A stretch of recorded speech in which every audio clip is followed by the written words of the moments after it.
bem-vindos. Mais uma espiritualidade, mais uma noite juntos.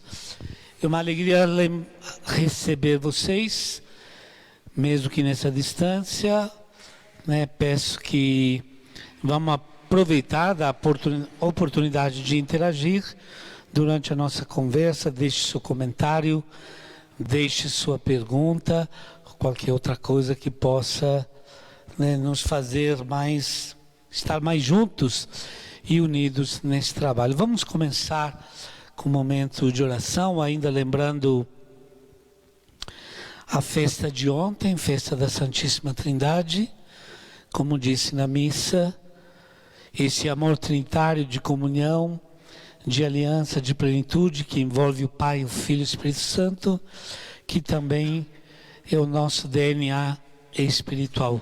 Fomos criados nessa imagem, né? E essa é a nossa natureza mais íntima: ser comunhão, ser família, ser fraternidade, ser comunidade, amizade. São todas as expressões, né, daquelas formas de vida onde nós não somos mais solitários, mas realizamos nossa vida juntamente com o outro, que é parte de mim, e eu sou parte dele.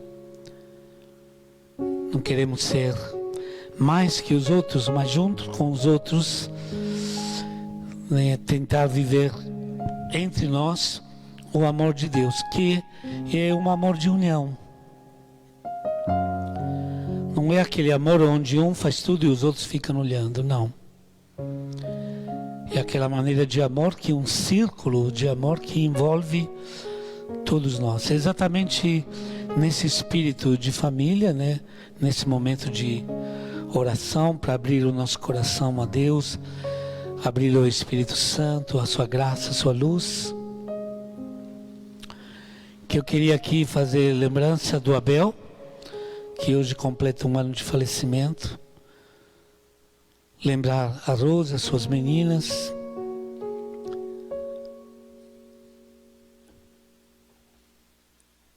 Lembrar essa presença, aquilo que Abel foi entre nós.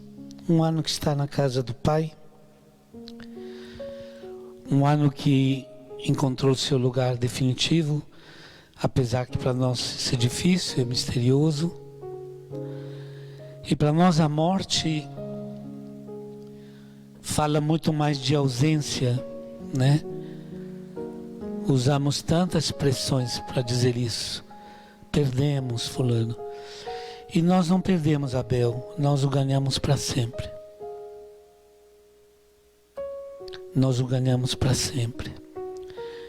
Queria lembrá-lo, assim, todo o trabalho dele, e que ele lá perto do nosso Pai, do Filho e do Espírito Santo também seja mais um grande intercessor que sustenta nossa família do sagrado, nossa comunidade. Hoje também faleceu a Lourdes, que é irmã do João Paulo, catequista de adulto, também secretário adjunto aqui da paróquia durante muito tempo, meu grande colaborador, braço direito na época da construção da igreja. O primeiro foi Moisés, depois entrou João Paulo, que sem ele eu não teria conseguido fazer nada. Mas hoje lembramos, enfim, a irmã do João Paulo, a Lourdes, que também realizou a sua Páscoa de ressurreição. E também, junto com a Leninha, durante o dia, muitas pessoas lembraram de Dona Odete, Leninha, que é dos Coroinhas, que também na paz do projeto Maria Cinderela. E hoje também foi sepultada a sogra dela, né, que é Dona Odete. E sendo família com essas famílias, celebrando essa Páscoa de ressurreição, né, também com essas nossas irmãs. Queria cantar novamente esse refrão, a Santíssima Trindade, para que a gente possa sempre renovar a nossa fé, possamos sempre renovar a certeza que Nesta vida fomos chamados para algo de grande. Que a nossa vida não pode ser pequena, nunca será pequena, se nós vivemos o amor de Deus entre nós.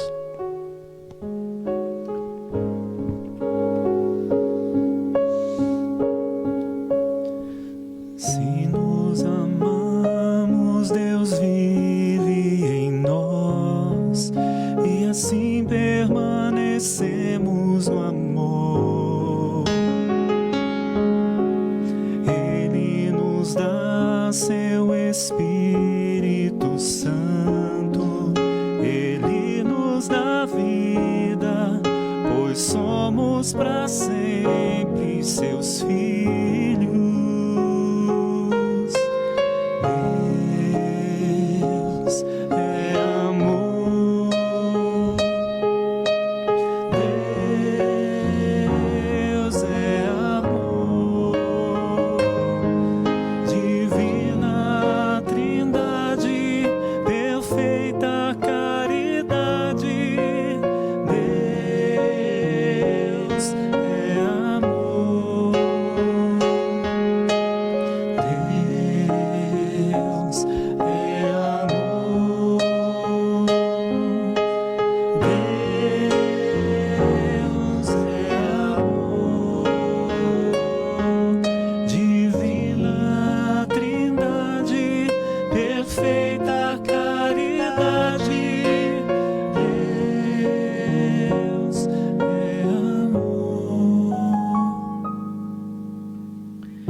Então hoje quero encerrar com vocês o tema sobre o amor, amor maduro, amor cristão, falando realmente hoje da proposta do nosso Senhor Jesus e uma das características fundamentais do nosso Evangelho, o amor fraterno. Antes de falar do Evangelho, antes de falar de como Cristo nos apresenta o amor fraterno, lembrando que essa palavra no Novo Testamento usa o termo grego ágape, diferente de filia, diferente de eros, que são maneiras diferentes de amar, né?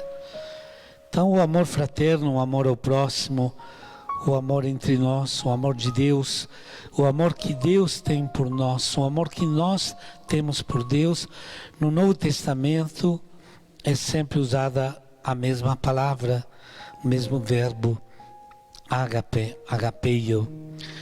Então, falando nisso, né, mesmo fora da Bíblia, a ciência de quem estudou bastante o amor, da psicologia, da sociologia, do comportamento humano, nos disse que a mais importante experiência de amor, que alicerça todo tipo de amor, é o amor fraterno, que é um pouco uma base da nossa maneira de ser pessoas que amam e que são amadas.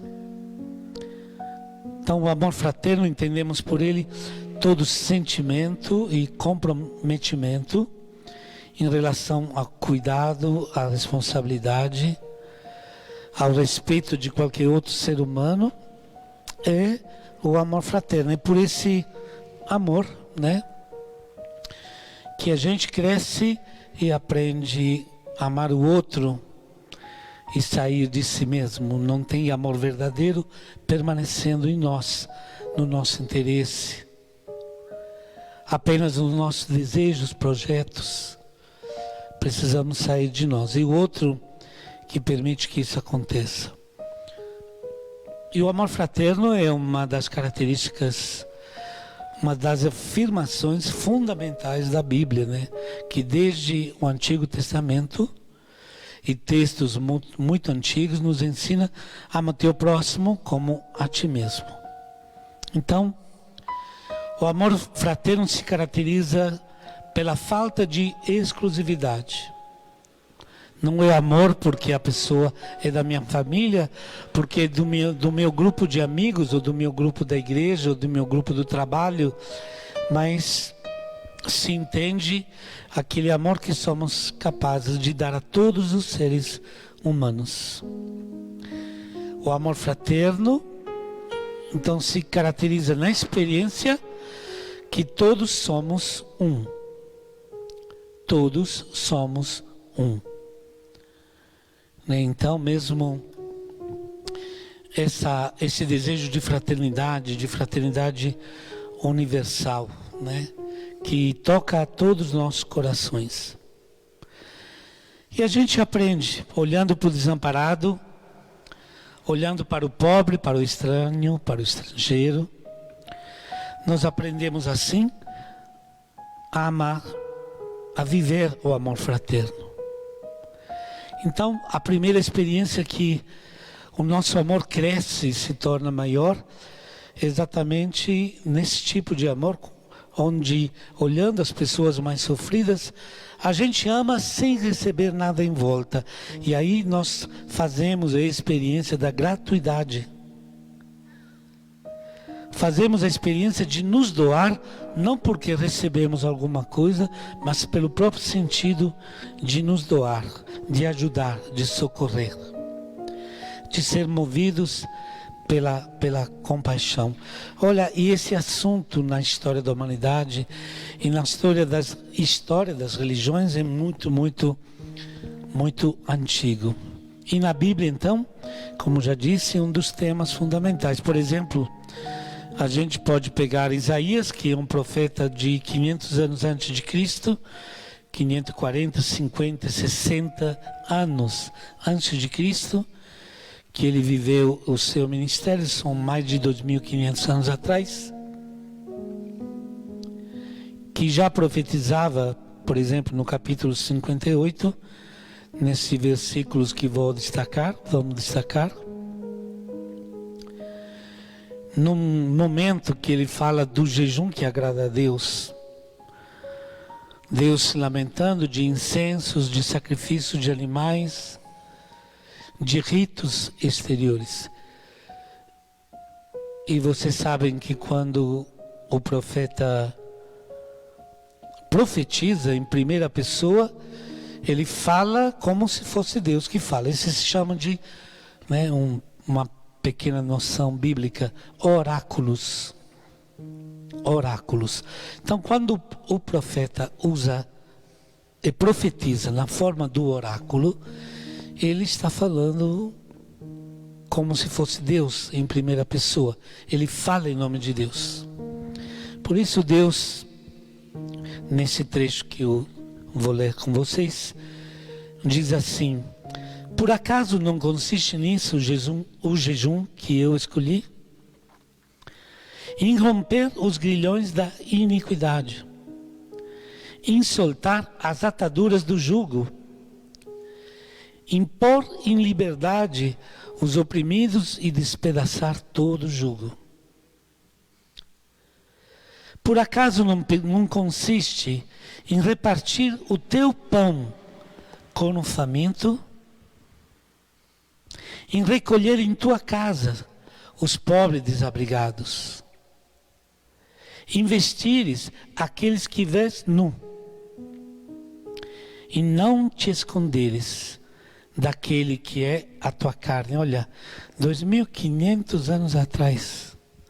Vamos perceber a profundidade desse texto, principalmente nesse conceito, né, muito bíblico da carne. Quando Deus cria Eva para Adão, ele responde com um momento, um pulo de alegria. Agora sim, ela é carne da minha carne, ossos dos meus ossos. Então, nessa expressão que finaliza esse trecho, e não te esconderes daquele que é a tua carne. Estamos vivendo tempos, não de hoje, que eu acho que essa palavra de Isaías ainda nos ensina muito. Estamos escondendo do nosso semelhante. Estamos nos escondendo daquele que precisa de nós. Estamos fechando os olhos daquele que precisa de nós.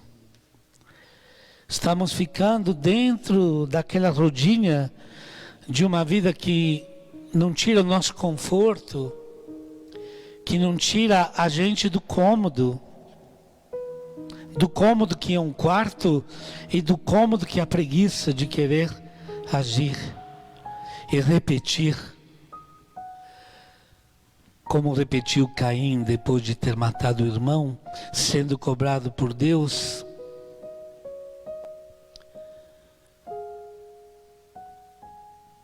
O irmão de Caim chamava Abel, né? Abel. Por acaso. E ele disse para Deus, não, porque não era de Minas, ou talvez fosse de Minas. Sou eu, por acaso, o vigia do meu irmão? E quanto nós não estamos vivendo isso? O que eu tenho a ver com ele? O que tem a ver com isso? Esse problema é de fulano, esse problema é do prefeito, esse problema é disso, daquilo. Interessante, né? 2.500 anos atrás, Deus, na boca do profeta Isaías, já nos ensinava a não nos esconderes daquele que é a tua carne. Então a gente começou aqui a falar do amor fraterno e fica evidente como a nossa omissão, a nossa ausência em questão de amor já é uma falha muito grande.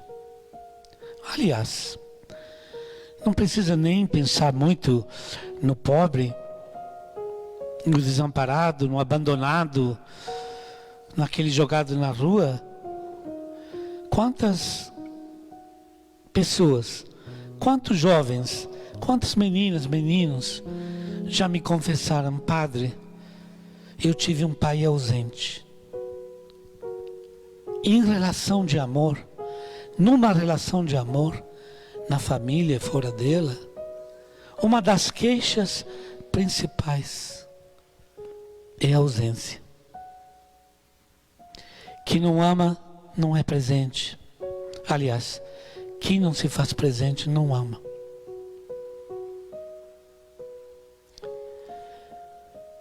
Então a gente vive isso, né? Quantas pessoas lamentam isso. Tive um pai muito bom, padre, mas ele sempre foi muito ausente. E a gente até assiste às vezes discussões, né? Nesses programas que colocam uma pessoa contra a outra, né? Às vezes essa grande queixa da ausência. Da ausência, né? Então, não vamos nos esconder das nossas responsabilidades.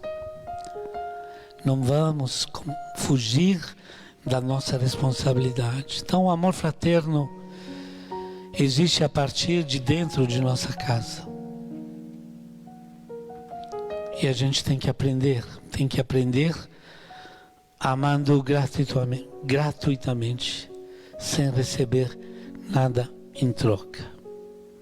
E olha só, depois de tanto tempo, ainda não sabemos repartir o pão. Talvez de vez em quando, em algumas situações. Que dizer então de receber um desabrigado em nossas casas? Criamos uma sociedade que praticamente isso é impossível, né? Pode ser um abrigo, pode ser uma casa, podemos levar. Mas quem hoje teria coragem de levar alguém para sua casa, né? Enfim, vestir aquele que precisa de uma roupa, de uma camisa, de uma blusa, de um cobertor, e às vezes no nosso armário não tem mais lugar. Tem um monte de coisa que a gente nem usa, mas enfim. É isso aí. Então, o amor fraterno é aquele espaço global onde nós aprendemos a amar, aprendemos a fraternidade, que somos a mesma carne, como acabou de dizer a Bíblia na palavra do profeta Isaías. Eu sou você, você é eu, nós somos nós. Ninguém pode fechar o seu coração e apelar à justiça, apelar a não sei o que. Então, Jesus nos fala depois, claramente tem todo o seu discurso, e eu estou chamando de, que ele apresenta, né, o que vamos apresentar hoje, 4 graus de amor, 4 níveis, 4 passos, 4 maneiras. Usei a palavra graus só para a gente usar uma palavra de tantas que podem ser usadas. Então, primeiro grau do amor, ama teu próximo como a ti mesmo. Como a gente viu já no Antigo Testamento, era falado isso, quando Jesus responde qual que é o maior de todos os mandamentos. Primeiro, ama teu Deus com toda a tua alma, com toda a tua força, com toda a tua inteligência, com todo o teu ser, e o próximo teu como a ti mesmo. Esse é um conceito fundamental na Bíblia, no Evangelho, herdada de outras culturas orientais do tempo. Temos a famosa regra de ouro: faz ao outro aquilo que você deseja que façam para você.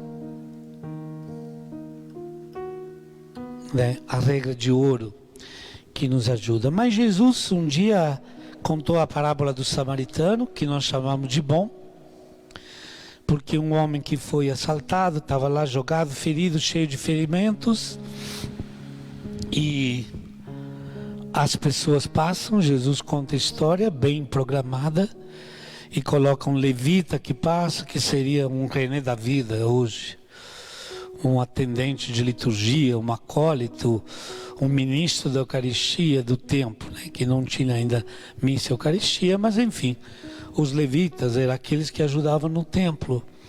Depois passa também um sacerdote, e ao ver o ferido, jogado, abandonado pelos assaltantes, quase morto, como diz o texto, o deixaram quase morto, eles passam longe.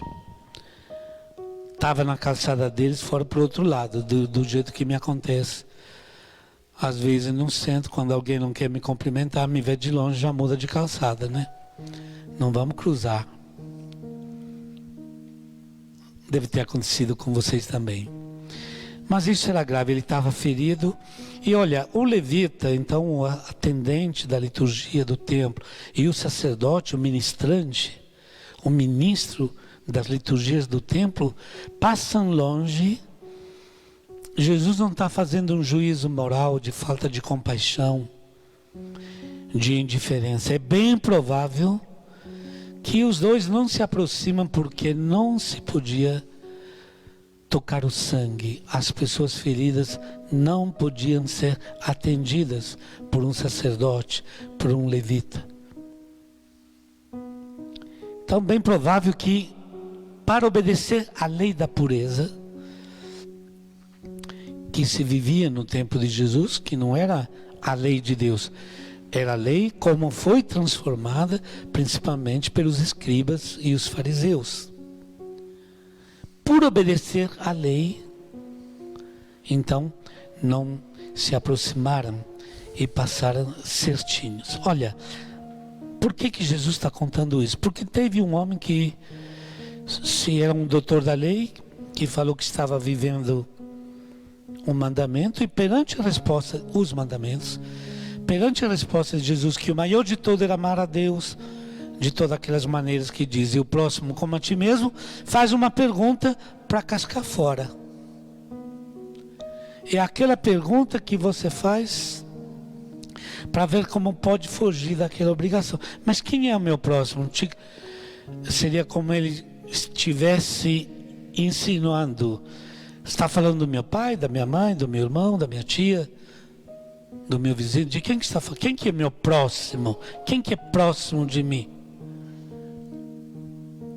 Essa foi a pergunta feita para que Jesus lhe desse uma receita e acalmasse o seu coração. Não, fica tranquilo, você não precisa amar pobre, você não precisa amar desamparado, é suficiente que você ame a sua família.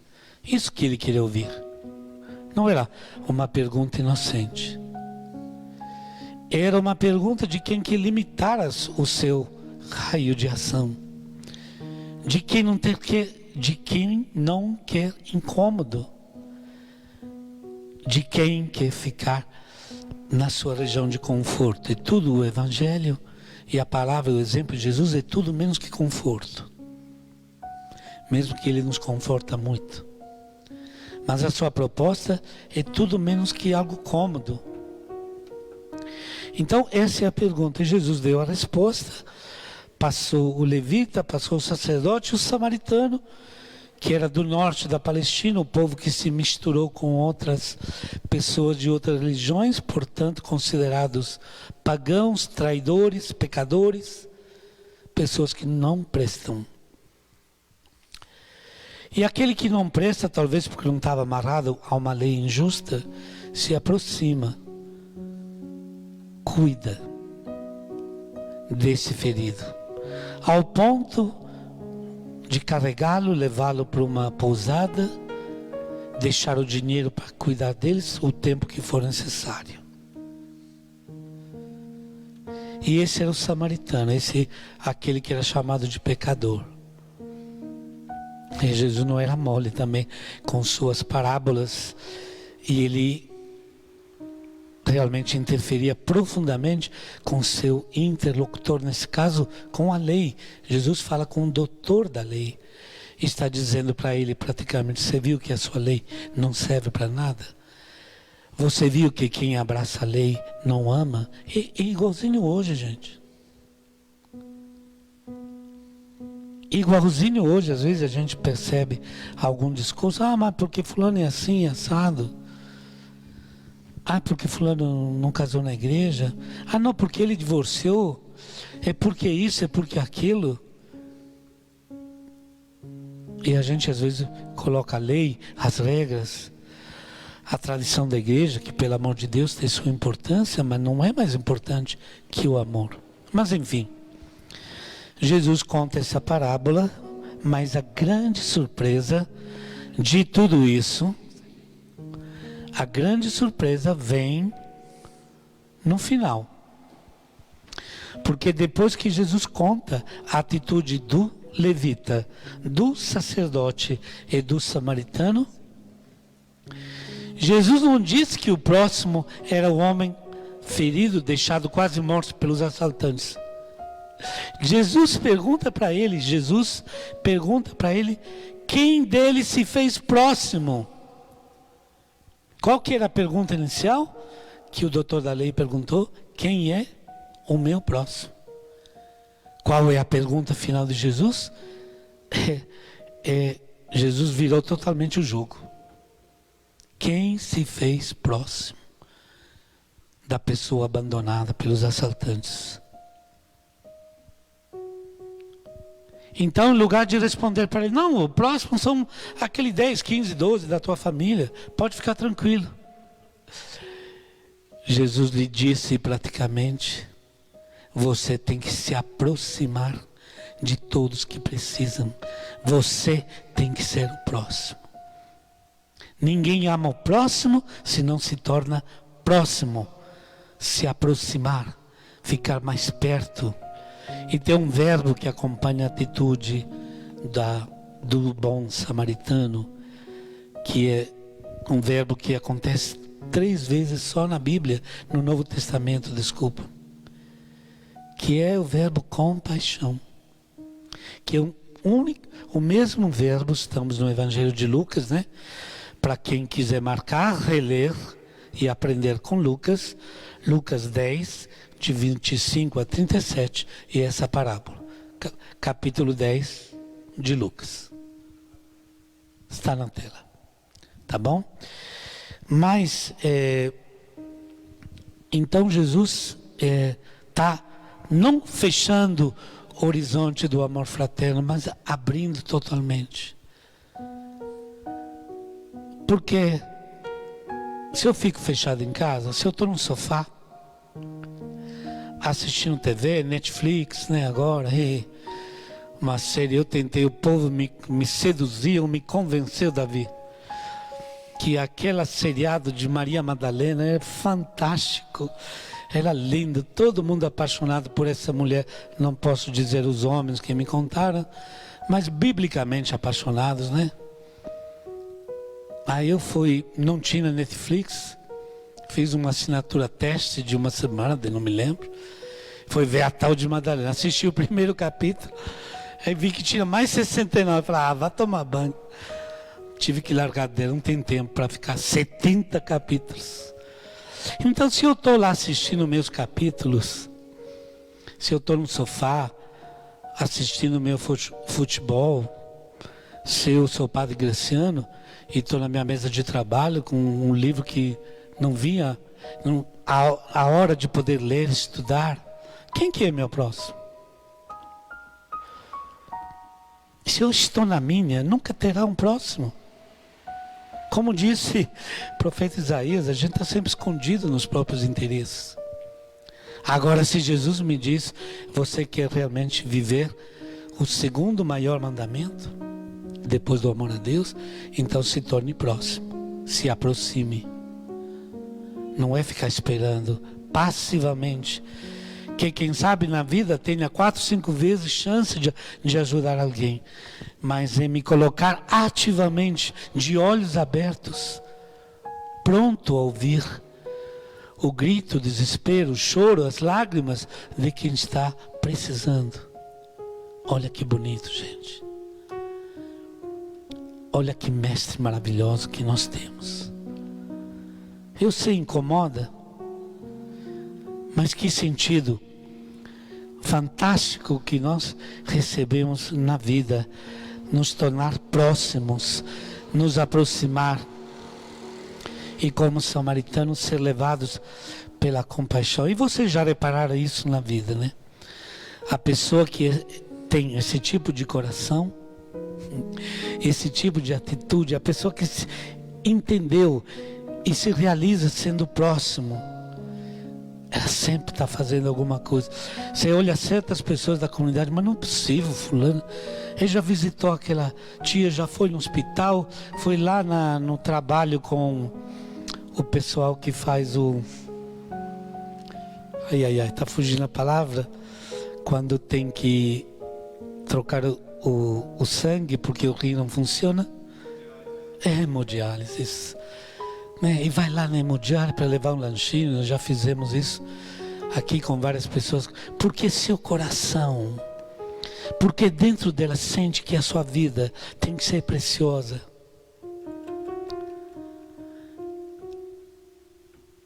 Então, é isso aí. A gente já vê na vida aqueles que ajudam. Tem pessoas até tão famosas que a gente fala, nossa, mas puxa vida, aí fulano tem todas, né?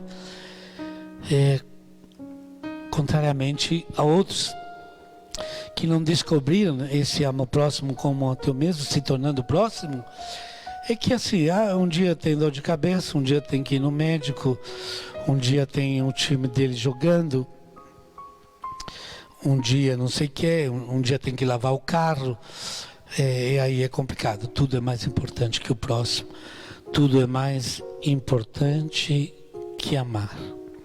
Então tá aí, primeiro grau de amor, amar o próximo como a si mesmo, que Jesus traduziu e mudou a pergunta. Quem é o meu próximo? Era a primeira pergunta.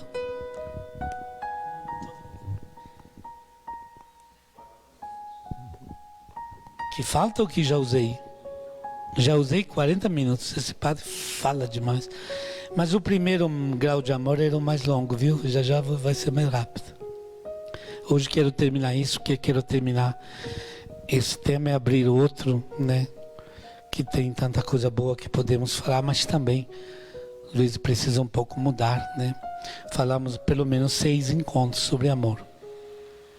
Então, finalizando o primeiro grau de amor, lembre-se disso. Quem é o meu próximo? Pergunta de quem está achando uma maneira de limitar. Só lembre disso. Meu próximo são só eles? Tá bom, então vou amá-los. E Jesus, quem foi o próximo daquele que foi deixado ferido? Né? Então aí não tem limite mais. E se tornar próximo é se aproximar do outro e amar sempre. Segundo grau de amor, que é também algo muito difícil, né? Mas o segundo grau, o segundo passo, maneira, forma de amar, podemos resumir assim: ama o outro, o irmão, o próximo, como amas a Cristo. E aqui nós temos o Evangelho de Mateus. A gente vai colocar só os versículos. Por favor, anota num papel, no seu caderno, por favor. Estou esperando você buscar uma caneta, um lápis, anota. Capítulo 25 de Mateus, versículos de 31 a 46. Jesus não está falando como vai acontecer, mas cria uma situação de juízo final, dizendo que cabritos e ovelhas serão colocados de um lado e do outro, à direita e à esquerda, igual a política hoje. E ele fala assim, né? Vocês vão ver no texto, que gostaria que vocês meditassem juntos, o casal, ou sozinhos, mas faz esse ato de amor para a palavra de Deus. E praticamente Jesus diz: benditos vocês, porque estava com fome e me desse de comer, estava com sede e me desse de beber, estava forasteiro, desamparado, me recebesse em vossas casas, estava nu, me desses roupas, estava doente e viesse me visitar, estava preso, viesse me visitar. A sociedade nossa mudou muito, mas ainda temos muitas coisas parecidas. Se quiser colocar agora no texto, né, como seu comentário, quem você incluiria hoje nas pessoas, nessa categoria de pessoas que hoje Cristo está presente nelas e nós não lembramos delas? E nós não cuidamos. Seria jovem, seria a pessoa que caiu no vício, seria uma pessoa com invalidez, com uma deficiência que nós não valorizamos mais, seria um idoso hoje abandonado pelos filhos, pelas filhas, numa casa, num abrigo. Coloca aí, me dá algumas sugestões. Mas Jesus diz assim: benditos, porque eu estava com fome, com sede, doente, e viestes e me socorrestes, me deste de comer, de beber. Mas como, Senhor? Quando que nós te vimos? Nunca eu te vi, Senhor. E me perdoem, né, de resumir assim, mas Jesus respondeu: pois é, porque naquele pequenino que você levou uma cesta básica, eu estou presente. Naquele doente que você foi visitar, Maria Inês, da Pastoral da Saúde, eu estou presente.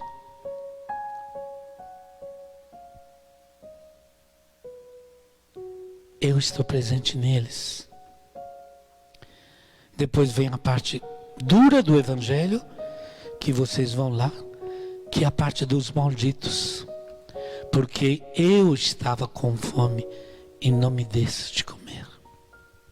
Mas quando, Senhor, que eu te vi com fome? E a resposta é a mesma. Porque naquele pequenino, naquele teu irmão que você desprezou, eu estou presente.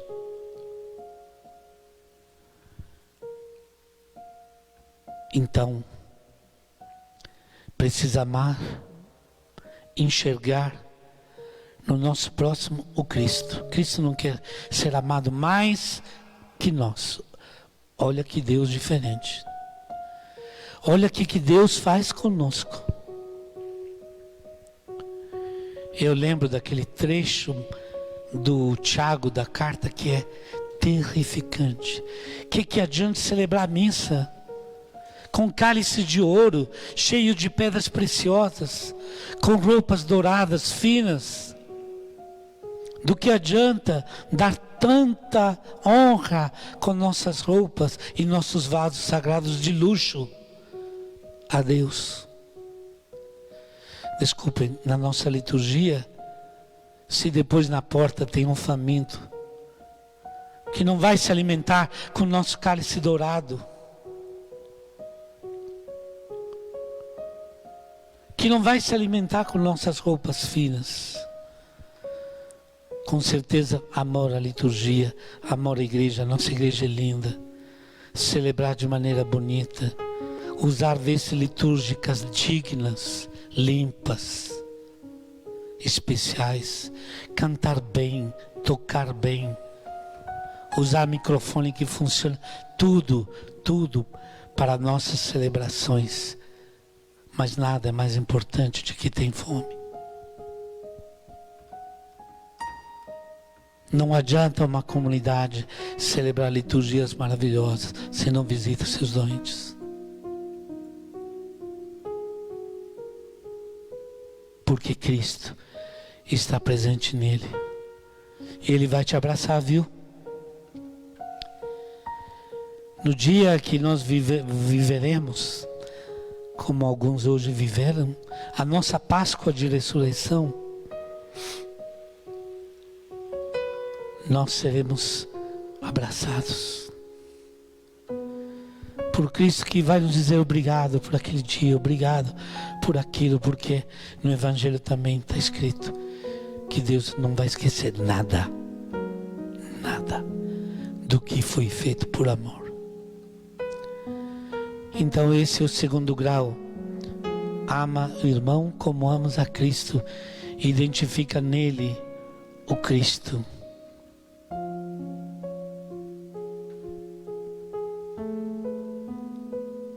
Identifica nele o Cristo. Sei que é muito difícil, né? Mas essa é a grande riqueza da nossa fé. Grande riqueza de Cristo, do Evangelho, que não dá para nós uma proposta mais ou menos morninha, né? Mas realmente quer transformar cada um de nós em outro Cristo. Quer nos dar a sua compaixão. E vamos então, como prometi ser mais rápido, senão os dois aqui me censura. Terceiro passo do amor, terceiro grau do amor apresentado no Evangelho, no ensinamento de Cristo. Ama o outro como Cristo te ama. E acabou de falar do segundo, que já está um complicado, e agora parece que nos pedem, Jesus pede mais um pouco para nós. Então, amar o próximo, identificar Cristo no outro, mas tem um como. Não é amar de qualquer jeito, com pressa. Ou pensando, por que foi me meter nessa? Agora vou ter que entregar essa, né? Mas é amar como ama Cristo. E como é o amor de Jesus, está dito nesse versículo de João, capítulo 15, João Evangelho, né?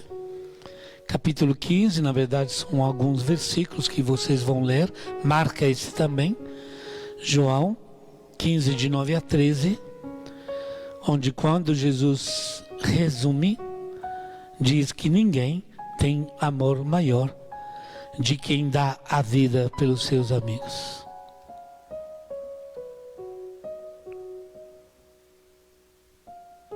Então chega um momento na vida cristã que nós entendemos que amar como Cristo nos ama não é mais fazer gestos isolados de vez em quando, ou apenas passar por momentos de bondade ou de lágrimas de compaixão, mas é realmente fazer isso na nossa vida, fazer disso um hábito, uma prática constante da nossa vida, dar a vida no dia a dia, momento após momento, em todas as situações.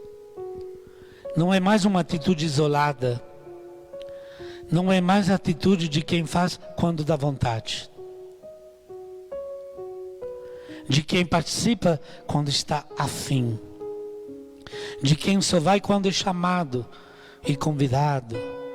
De quem participa apenas se outros o agradam em tudo. Não é a atitude de quem some quando aparece a primeira cruz e a primeira dificuldade. E não tem família, não tem amizade, não tem grupo, não tem vida de comunidade sem essa cruz. Não é apenas desse momento, mas é realmente decidir mudar a nossa maneira de viver. É realmente aprender a dar a nossa vida. Quando é fácil, quando é difícil, às vezes com plena saúde, às vezes faltando um pouco de saúde, fazendo o que dá, mas fazendo. É uma maneira de enxergar a nossa vida. Então é nesse momento que a gente aprende a amar com aquele maior que é dar a vida pelos seus amigos, né? Pelo seu próximo. Esse é o momento no qual realmente a nossa vida cristã dá um upgrade, como se fala hoje, né? Dá um up, dá um pulo para cima, dá uma consistência, uma força, quando realmente nós decidimos que mesmo pequenos e frágeis, precisamos aprender a doar nossas vidas, não apenas poucos gestos de amor. Então isso nos envolve sempre, nos envolve em casa, no trabalho, na hora que rezamos, a gente sempre tem essa postura. O que é que eu posso fazer agora para te ajudar, para me doar? O que é que eu posso fazer agora? Quem que eu posso ser agora? Nesse momento da minha família, nesse momento que a minha família está discutindo, está se dividindo por causa de uma herança, por outra discussão que aconteceu, como que eu posso dar a vida na minha família? Ficando em silêncio, dando exemplo, renunciando, ajudando, chamando para rezar, em muitas maneiras. Tá certo, então, ninguém tem amor maior daquele que dá a vida pelos seus amigos. O terceiro grau de amor: ama o teu próximo, ama o outro como Cristo te ama, com aquela intensidade, qualidade, determinação. Lembrando que na última ceia está escrito que Jesus os amou até o fim. O amor verdadeiro não desiste. O amor verdadeiro vai fundo, vai até o fim, como vocês fazem isso. Muitos pais, muitas mães, quase todos, amando seus filhos até o fim, até deixá-los capazes de uma vida própria, os ajudam e continuam amando, né? Mas no caso da fé cristã, do ensinamento de Cristo, essa atitude tem que ser ampliada em relação à comunidade, em relação à sociedade, ao mundo, dependendo da vocação, do chamado, mas essa tem que ser a postura da nossa vida. Finalizando, existe mais do que isso, então, amar o próximo como a ti mesmo, me tornando próximo, enxergar Cristo presente no outro. Então, em qualquer pessoa, eu trato ela como se fosse o próprio Cristo. Amar com a mesma qualidade e intensidade de Cristo. Dar a vida como Cristo deu para nós. Tem mais? Tem, porque na proposta de Jesus não foi nenhum desses 3 ensinamentos ou mandamentos que ele deixou como grande herança. Claro, carregando tudo isso, ele deixou a grande herança do 4º grau, do 4º passo, 4º grau do amor, que é: amai-vos uns aos outros. Esta foi a grande herança do mandamento novo. Jesus não pediu mostrou tantas vezes, mas no seu pedido final, quase nos deixando a sua grande herança espiritual, ele pediu essa comunidade que se torna Trindade. Que nós possamos descobrir quem nos criou, que é Deus de amor, Pai, Filho e Espírito Santo, que são uma aliança, uma família, uma comunidade, uma relação de amor, e que a gente então possa viver isso na comunidade, possa viver isso na família, possamos viver isso em nossos grupos. Como eu disse no início, não vamos esquecer o mesmo DNA de Deus, o amor trinitário, o amor que se faz comunhão. Esse é o grande convite, e o amor verdadeiro, o grande convite de Cristo, e o amor verdadeiro é isso. Quando existe um amor adulto, maduro, forte, cheio de cuidado, de responsabilidade, esse amor é uma força que gera amor. A psicologia fala isso, nós já falamos isso em outros encontros. O amor é uma força que gera o amor, e gera esse amor recíproco. Um amor que vai, que volta e que constrói a nossa união. E esse é o caminho da nossa salvação. Não é a divisão, não é a separação, não é aquele dito horrível que nós ouvimos muitas vezes, cada um por si, Deus para todos. Mas essa é uma blasfêmia. Do ponto de vista de Cristo, se alguém podia inventar uma frase menos cristã do que essa é, de cristão não tem absolutamente nada. Então, quarto grau do amor é ser comunidade, é ser família, é viver, aprendendo que podemos ser uma coisa só,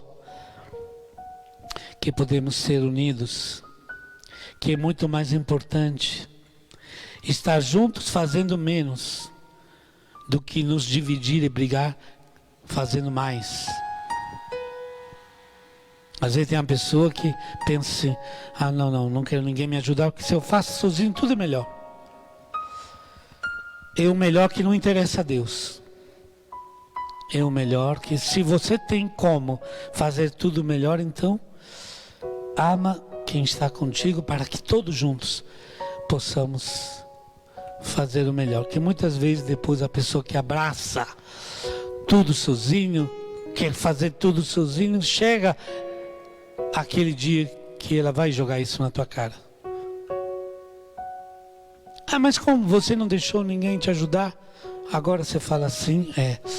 Então, para Deus é importante, que nós sejamos unidos. Não precisa brigar para fazer o bem, não precisa se separar.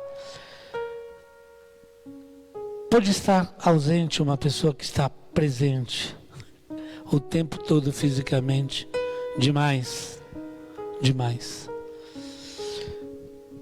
Não vou nem revelar quem fez essa pergunta, mas a ausência não é uma questão física. A ausência em relação ao amor, a capacidade de amar, a capacidade de ter responsabilidade com o outro, carinho, respeito, cuidado, trabalho.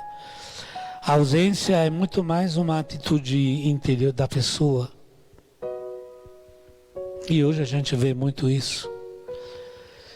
A gente assiste muitas pessoas presentes, mas uma multidão de solidões. Uma multidão de solidões, de pessoas, E não é o dia para falar hoje, mas acabei também nesses dias dando uma olhada, estudando, refletindo sobre casamento que, se não for bem vivido, às vezes se torna uma solidão a dois, que é uma forma terrível de viver. É uma forma muito precária de viver a vida, a relação. Então, sim, é possível que a pessoa do meu lado fisicamente, na minha casa, no quarto ao meu lado,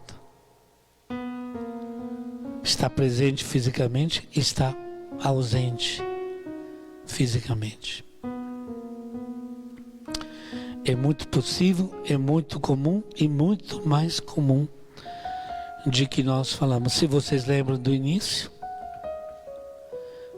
a grande necessidade que temos na relação, e o amor permite isso, é quebrar a solidão. E muitos não a quebram. Muitos ficam fechados dentro dessa concha de proteção, de medo de viver, de medo de se relacionar, né? Não sei se tem um minuto para finalizar. 1 hora, então 1 hora e 2 minutos, né? Tem um filósofo bem conhecido que se chama, não sei se vocês conhecem, Schopenhauer. Schopenhauer foi passear numa montanha e assistiu uma cena muito interessante de um grupo de porco-espinhos passando frio, porque era uma noite frio, era montanha, era inverno. Então ele viu os porco-espinhos se aproximando e se espetando. Para poder se aquecer, precisavam tolerar, aguentar, né, as espetadas do outro porco-espinho. E aí ele teve uma luz sobre o relacionamento humano e trouxe para nós então o dilema do porco-espinho, onde muitos de nós sentem frio e que aquece nossa vida, que tira o frio da nossa vida, é a relação, é a proximidade com o outro. Eu não posso ficar no gelo. Eu não sou uma ilha, eu não posso ficar isolado. Então a gente sente a vontade do calor, que nesse caso identifica uma relação de amor, de amizade, de confiança. Mas ao me aproximar do outro, vou receber espetada. Então a relação humana é assim. Para se aproximar do outro precisa coragem, precisa acreditar e querer. Esquentar a própria vida com relações verdadeiras, sabendo que para isso vou ter que saber tolerar, aprender a conviver com alguma espetada. Espetada fala? Não é? Vou ter que aprender. Então cabe aqui a escolha. Muita gente escolhe: ah não, não quero saber. Ah não, não quero isso. Ah, isso me incomoda. Ah, isso não dá. Ah, aquele tipo não dá. Isso é o medo da espetada. Então a pessoa vai se fechando na sua vida. Não tem mais amigos, nunca acompanha, sei lá, a família para algum lugar, sempre prefere o seu cantinho, o seu futebol, mas ele não quer, né? Então fica no frio da falta de uma relação amorosa para não encarar, né, a proximidade com o outro. Falamos tanto hoje, me tornar próximo, né? É claro que mesmo ajudar uma pessoa que precisa não é mole, não é fácil. Falo sempre para o pessoal da parte da associação, a gente quer ajudar muito, mas vão ficar sempre atentos, né? Sempre alguém que quer passar a pena na gente, que quer se mostrar mais pobre do que é, que quer te enganar. Sempre. Se a gente quer fazer alguma coisa, né? Vai ter que sujar ou limpar as mãos, porque o amor limpa tudo, gente. A gente usa essa expressão, né? Sujar minhas mãos no trabalho, mas o trabalho de amor, de fraternidade, é o que mais purifica a nossa vida, né? Então, Davi, eu te dei cano violento, mas nós agora vamos cantar. Então, falando de tudo que falamos hoje, vamos terminar cantando essa música que eu acho maravilhosa, talvez não na sua harmonia musical, ela é bonita também, mas enfim, não das melhores que eu conheço, mas o texto é uma obra de arte, e é uma obra de arte do Evangelho. exatamente nos ensinando que Cristo está presente no nosso próximo. E às vezes a gente quer viver a fé, mas despreza isso, desconhece isso. Essa música, esse Seu Nome é Jesus Cristo, é de um padre que chama André Luna. Não sei se ele só canta, também escreveu. Mas vamos cantá-la juntos, né? Já cantamos na igreja várias vezes. E ela realmente... Vou ler só aqui as primeiras duas estrofes, só para ficar mais marcado o texto. Seu nome é Jesus Cristo e passa fome, e grita pela boca dos famintos.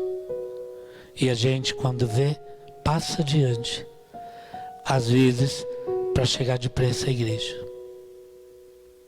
Seu nome é Jesus Cristo está sem casa e dorme pelas beiras das calçadas. E a gente, quando vê, aperta o passo e diz que ele dormiu embriagado. Entre nós está e não o conhecemos. Entre nós estás e nós o desprezamos. Cantamos.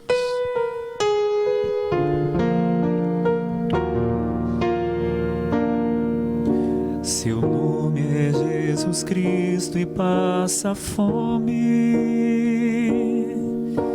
e grita pela boca dos famintos. E a gente, quando vê, passa adiante, às vezes para chegar depressa à igreja. Seu nome é Jesus Cristo, está sem casa e dorme pelas beiras das calçadas. E a gente, quando vê, aperta o passo e diz que ele dormiu embriagado. Entre nós está e não o conhecemos. Entre nós está e nós o desprezamos. Entre nós está e não o conhecemos. Entre nós está e nós o desprezamos. Seu nome é Jesus Cristo, é analfabeto e vive mendigando um subemprego. E a gente, quando vê, diz não à toa, melhor que trabalhasse, não pedisse. Seu nome é Jesus Cristo, está banido das rodas sociais e das igrejas, porque dele fizeram rei potente, enquanto ele vive como um pobre. Entre nós está e não o conhecemos. Entre nós está e nós o desprezamos. Entre nós está e não o conhecemos. Entre nós está e nós o desprezamos. A música tem mais duas estrofes, ou quatro, né? Porque cada estrofe é dupla. A música se chama Seu Nome é Jesus Cristo, de Padre André Luna. Vocês encontram facilmente no Google. E pode ouvir a música, né? E pode refletir esse texto, né? Que nos ajuda muito, e quem sabe quantas estrofes poderíamos acrescentar, né? Pensando em quantas pessoas Jesus Cristo se identifica no nosso mundo, na nossa sociedade cheia de maldade, cheia de exclusão e de indiferença. Vou despedir também esta noite, desejando a todos que o amor fraterno, o amor de Deus, o amor que é Espírito Santo derramado em nós, seja a maior bênção da nossa vida. Que possamos atrair para nossas vidas luz, paz e graças acima de graças, com a força do amor. Lembrando que Jesus disse àquela mulher na casa de Simão, o judeu, aquela vez: mulher, muito te é perdoado, porque muito amastes. Amor que perdoa, purifica tanto nossos erros, é sempre o caminho melhor. O Senhor esteja convosco. Ele está no meio de nós. Que a bênção do Deus do amor, Santíssima Trindade de comunhão, desça sobre vós e permaneça para sempre. Em nome do Pai, do Filho e do Espírito Santo. Amém. Quinta-feira, feriado de Corpus Christi.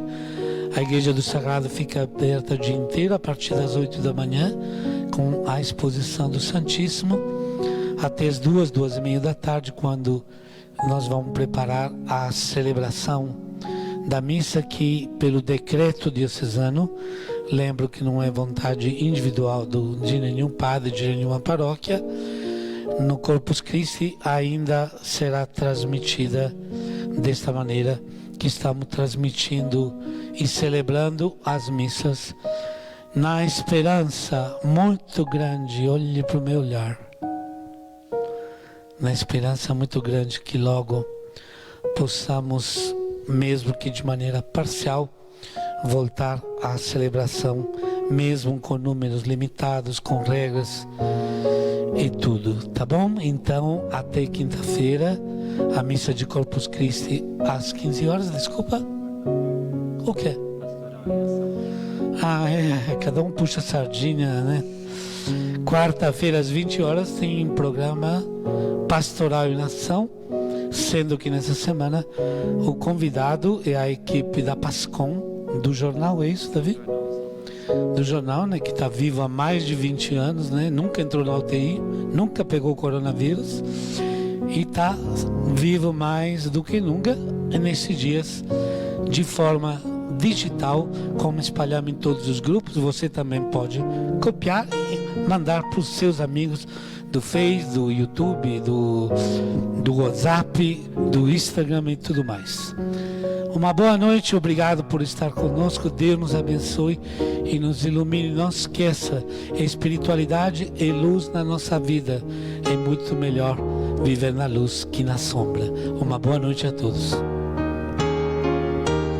Entre nós está e não o conhecemos. Entre nós está e nós o desprezamos. Entre nós está e não o conhecemos. Entre nós está.